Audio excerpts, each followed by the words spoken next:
why don't you take a quick second to introduce yourself, tell us a little bit about your career background, and how did you actually get into this online marketing thing?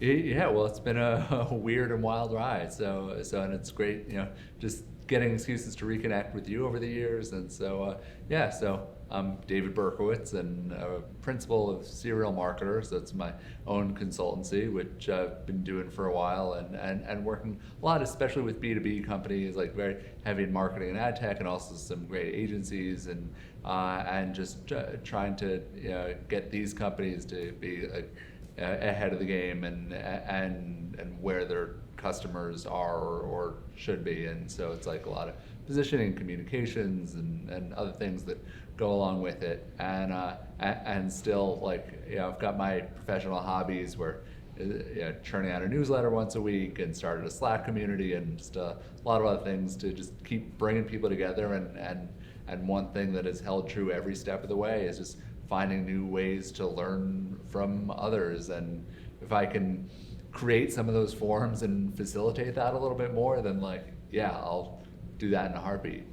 What got you into this whole online marketing? Like were you in college and you were like, okay, I think this is the thing that I'm going to do, and how did you get inspired to get into this? Oh, well, there was a connection to being in college, and so what really got me into online marketing, the first step of it was that a friend of mine we were elected co-editors in chief of the school paper at Binghamton, and it was such a political situation where screw it, we just so it said to the old guard, you can have the paper back.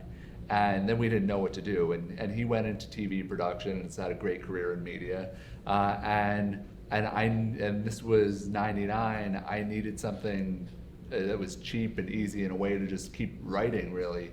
And so one of the other editors and we started this online entertainment magazine for the campus, Traffic, and became enough of a big deal, but we were doing it in ways that were still surprisingly ahead of the curve. I wasn't even trying to be, but I mean, we're doing ad sales for us. I had to learn HTML because I kept having web developers quit on me, and it was Spinal Tap drummers with web developers. But this whole idea made me shift the focus that was originally psych major, looking into education as my next move. And I was like, okay, well, maybe I can get paid to write and not be a journalist, because I had too much respect for journalism to go through that process. I wasn't cut out for that.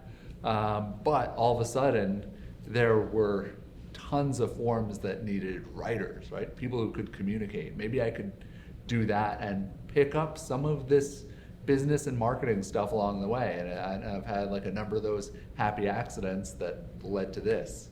Awesome. What are some periods in your career where you saw that inflection point happen in technology where wow, that's an innovation that really changed the game? Were there any particular sort of platforms or pieces of technology that really spoke to you? Well, I'd say the first big one was in the '80s, bulletin board services. And were you ever on any BBSs? I think the '80s, I was still. I think I was still playing baseball in the yard. Yeah. I wasn't getting enough time outdoors, but I was connecting with a friend of mine who's now a doctor in Westchester, and we were linking each other's computers. That was the internet, and then we found this group version of it. It was a BBS, and I was actually, even in high school, doing these kind of odd social experiments on it, and that was really formative for me, and I saw so much of what would come after, good and bad. A huge moment that really impacted me personally in my career, but was also just such a landmark, was when I joined 360i, the agency that's now part of Dentsu. It was early 2006, and I was really the first person that they'd brought on who was a strategist of any sort. I mean, they've since really made that department far more buttoned up, and so I wouldn't even call myself a strategist in the way they have it now, but the questions that their clients were trying to wrap their heads around were all around social media.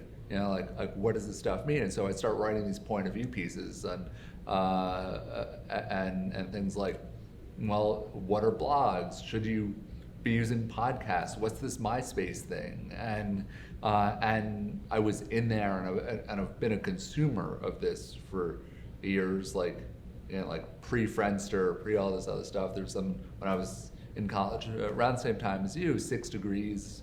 But then trying to figure out, well, what's the real case here for marketers? Like, why should people use it? Why should they care? And what's an authentic way to use it that's just not going to go and muddy the water so much, and use it in a way that adds value for all parties? And this bit about value addition and value creation, I think for a while we were talking about that a lot, and that part of the story has been lost in this, like, how do we get rich off of this, or how do we reach 100 million people, and not like, where do we really add value for everyone? What are some consumer sort of adoption trends that you've seen since those days? You look at ad tech, and you look at MarTech, and you look at frankly, the mobile device has changed humanity, right? It's really, rewired our brain. What are some sort of innovations or trends or changes you've seen, or evolution that you've seen since your 360i days in social? Oh, well, what I love so much about media is that Newton really predicted a ton of what we're seeing today. And so if you look at every action having an equal and opposite reaction, I think this has always been the case, especially with digital media. So just as short form content and even disappearing content became such a prominent part of Snapchat and then Instagram, and then like long form content became a really big deal, and the amount of time that people will spend, whether it's binge watching or listening to some 13 episode podcast or reading some Medium story, you go on, it's like, this is a 40-minute read, and people are like, that's great. Now I want to read it more than I want to read the 4-minute version, because someone really put a lot of time to think about this. So you're seeing all these things where there's both things happening at the same time. I'd say the most interesting element of this right now is this reaction to how much digital media one can consume, and this push to minimalism. Like, I was just reading Cal Newport's book, Digital Minimalism. And so how do we now take control over our time, our devices, our attention? And I might not fault the social networks themselves for trying to maximize the time people spend with their product. This is that might be their prerogative, okay? But for people to have more control and say, well, like, wait, why am I even doing this right now? Is this healthy? Is this, like, am I learning something? Am I really connecting with people? There's just a lot more that I think people are going to do very proactively to bring that sense of control back. And that's going to have a lot of implications for marketers, for investors, for anyone and everyone. And it's not going to be pretty, I think, but I think there's going to be a net positive that comes from it. Well, you think about all the data privacy stuff right nowadays. Mm-hmm. I mean, think about it. There was something that went out on the news today around Facebook being sued $2 billion for something. I think it was in that same genre of topic, data privacy. But you look at GDPR and these sort of things. So does this mean, what does this mean for marketers? Like, well, I think there's a lot of like just stupid red tape that comes with it. I mean, I'm a big fan of privacy and privacy regulation overall, but that I have to go to every damn website and like click some cookie button, and this button won't go away, and then I visited in like 2 different formats, and I'm all like I feel like half my time online is spent clicking cookie acceptance buttons, and I can't imagine that there are more than like 5 people on the planet who really know what that means, and I'm not one of them because I don't read what it says. I'm just like, make this stupid box go away. But this idea, at least, that you're not just going to rent lists, you're not going to spam people. I wound up on some email newsletter list recently from that a friend of mine put me on. I'm like, just ask me, right? Like, I'd subscribe. I would, maybe especially the second or third time I hear about it. If it's good, I'll stay with it. And now I don't want to feel like a jerk for unsubscribing. And I gotta say, like, that's also one of those little areas. Even just being a small-time publisher myself, I did not put my wife or my mom on my newsletter list. Like, it just because these are the things that annoy me, right? But this is also part of this, like, these multiple things happening at once, and it's like, okay, well, like the regulation becomes so absurd that then it doesn't mean anything anymore, and so it's like, can we kind of get back to something that's more along the lines of the 10 Commandments, right?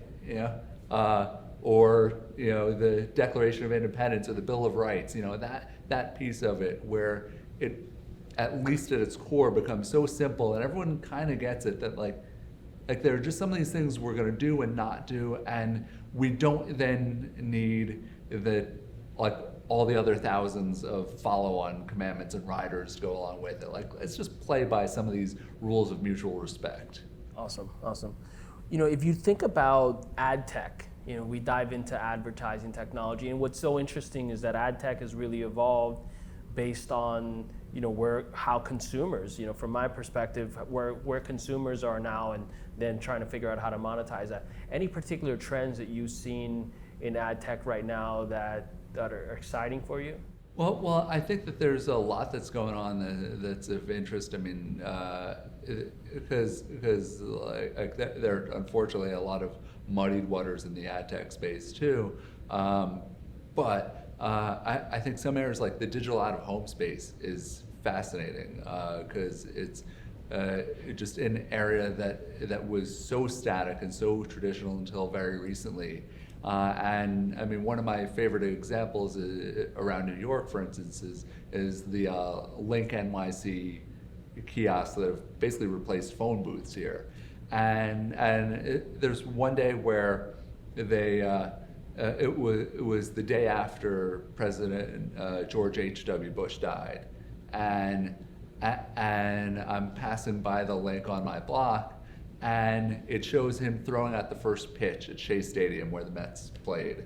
And it was this wonderful moment, right? And like here, for a New Yorker or a baseball fan, anyone could relate to him, and it was just bringing some of that humanity back. And I was looking up, right? Like I wanted to just kind of stare at that photo and see this, and it's just not something you think. And it was so surprising that I'm telling you about this right now. And if I see more things like that, and I mean, a day a president died, it's a bigger day than others, but I've seen a lot of good material come up there. So sure, I'll notice the ads too. I won't mind so much. And by the way, now sometimes those kiosks will tell you if the trains are running on time. This is great. So being trained to look up what like gas station TV is based here. They've basically added an OTT element to out of home, and even now, like if you go in a big high rise and there isn't one of those screens in the elevator, it's like, wait, do you have to take out your phone? Do you have to like talk to people? I like getting those clips on who won some sports game I didn't care about. And it's precisely because it's things that aren't being micro, hyper targeted, personalized to me. You know, I want to know some of the stuff out there. Like, I don't know if you ever open up just some random browser and like just test something and maybe it'll load yahoo.com or msn.com and it's like, wow, this is what the rest of the country's interested in. And I'm not saying it's better or worse. I'm not saying I have better taste. It's just like, okay, so, and I'll probably click a few of those stories too, but it's like what is this thing? Because everything's been so meticulously crafted to my tastes and interests, and we're so big on trying to segment people. But then, like in the ad industry, what's the one time a year people talk about advertising? It's the Super Bowl, right? It's the least targeted advertising on the planet, and it doesn't all have to be like that either. But there's something to this.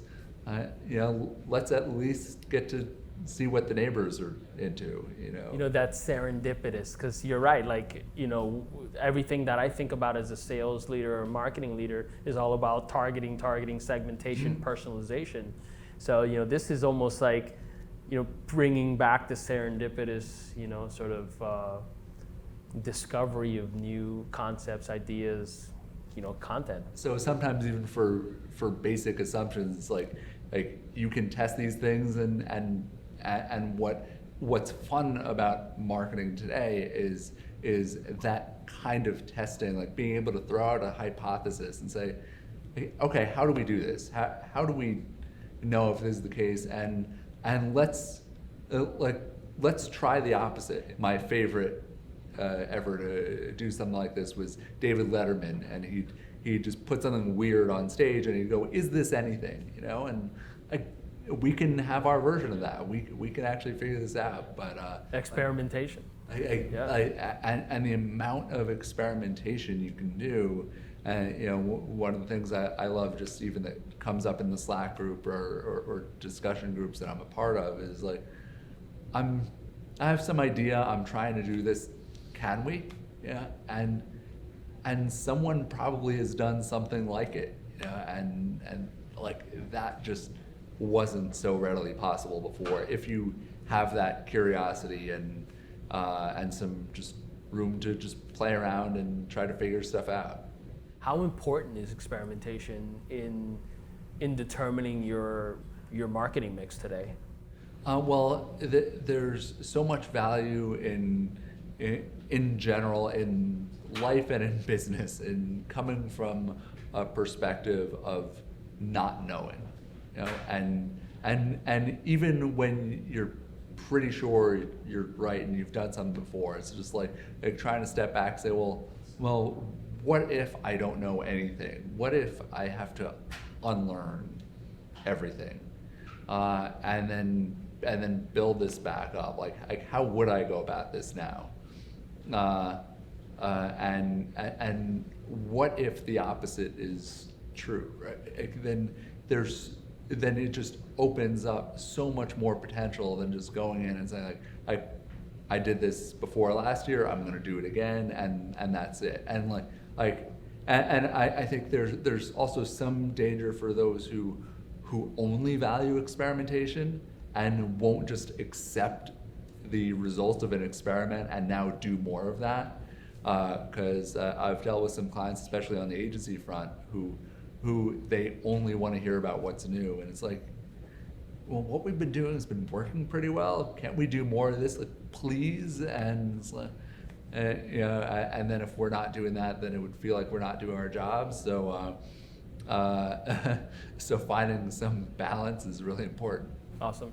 Well, speaking of like what's new in the future, any trends? I mean, you see OTT is the hotness right now. Mm-hmm. You know, Andreessen Horowitz, Mark Andreessen has been talking a lot about VR, AR. Like, as marketers, what's the next horizon?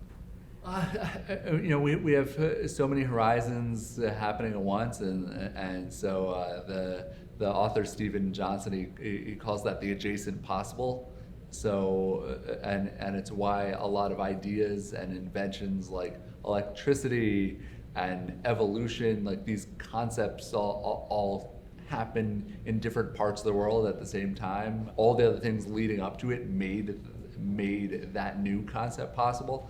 And so where we go with this, like, I mean, we're still trying to figure out this blockchain thing.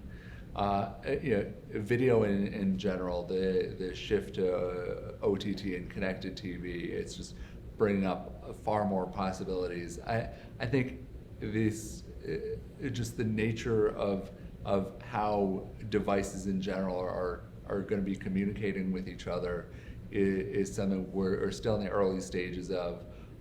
Voice for marketers, it's now, voice has gotten to that area where I think most people, and especially in business and marketing worlds, have accepted that this is a thing, and this is not just some kind of fad. But where marketers fit into this is still really early. Like there aren't really ads. I mean, I've tested dozens and dozens of branded apps on voice devices, primarily Alexa, but also Google, and the occasional thing on Skype or elsewhere. And it's still, there are just so few examples of anything I'd actually ever use again. And so where can brands really fit in? And then also when you don't have search results, then and you just have a couple of audio-based recommendations, then that, like, well, first of all, it's going to make that first position, so to speak, whatever Amazon or Google tells you is the first one, like just the value of that's going to be exponential, and it's going to make it harder in a lot of ways to discover new brands. I think that this and this is also one of those big challenges now, where it's never been better to be a challenger brand.